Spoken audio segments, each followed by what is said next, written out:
Hello, my name is Alexey, and today I will tell you about BatchFlow, our open source framework to handle data, train machine learning models, and do all related things. You can use the library to construct very clear and expressive pipelines that can describe how to process and load data, how to train machine learning models, validate models, compute metrics, and so on. The framework also includes a variety of methods to process images and ready-to-use architectures in PyTorch. It also includes an instruments to perform parallel experiments with multiple GPUs. Here you can see the whole process of loading and processing batches and training a model. It can be described as a pipeline that you can easily read and change. The entire functionality of BatchFlow is aimed to describe complex ML procedures as pipelines. There are many similar frameworks. Take a look at a short comparison. We focus on applied libraries, and there are several reasons why we use BatchFlow as a core library for all of them. First of all, BatchFlow allows you to store all data processing and model training in a single pipeline, rather than to split it up into separate parts realized in different libraries. Moreover, it includes instruments to configure ML models. And finally, all projects have the same structure, so it's very easy to start a new project or join a team as a new user or developer. Often, you deal with huge datasets, and batches have to be created on the fly from the storage. For example, satellite images can take tens of gigabytes. With the files index class, you can create a unique index for each data item consists of past 2 images. That class contains necessary methods to generate batches from that files. You can use an index in the more complicated and more probable situation when you have not only images, but also you have masks for each image. In that case, a unique index consists of paths to folders with images and masks. To make an index from a folder, just add the DIRS flag into files index object creation. If a dataset can be stored in a memory, like a MNIST dataset, each item can be specified by numerical index. The dataset index class makes it possible to work with them in a similar way. It's not enough to load batches, you also need to process them in some way. So you can use batch class contains transformations to be applied to batches. To define new specific methods for your data, just create new method with action decorator. You also can use the images batch class and predefine methods to load, process, and augment images. Pipeline is a way to chain batch actions and standard actions like train model, init variable, and so on. Let's describe this simple pipeline to load and process data. All actions defined in the pipeline are lazy and will be executed when the run method will be called. There are also ways to sample different parameters for batch items independently. You also can split pipeline into separate logical parts, and as we said previously, it describes computations lazily.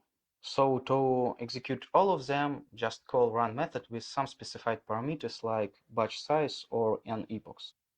A dataset object represents a collection of elements, so it's combination of files index or dataset index and batch class.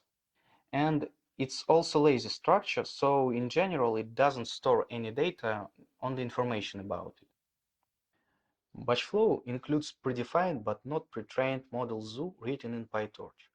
So it's enough to import and train the most used architectures like VGG, ResNet, EfficientNet, UNet, and so on. The example on the slide shows how to use the UNet class. A model initialization and train step are described in pipeline.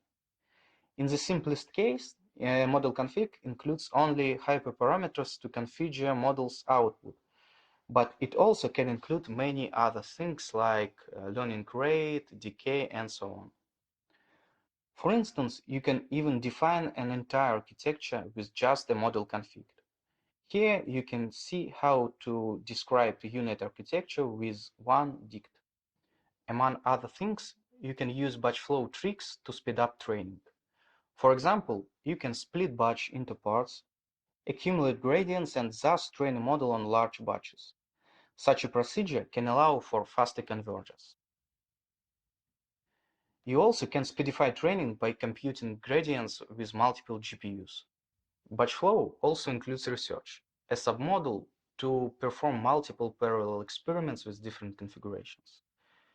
It includes instruments to create complex domains, to generate configurations, to create flexible experiment plans as a sequence of callables, generators, and BatchFlow pipelines, parallelize experiments by process and GPUs, and save and load results of experiments in unified format.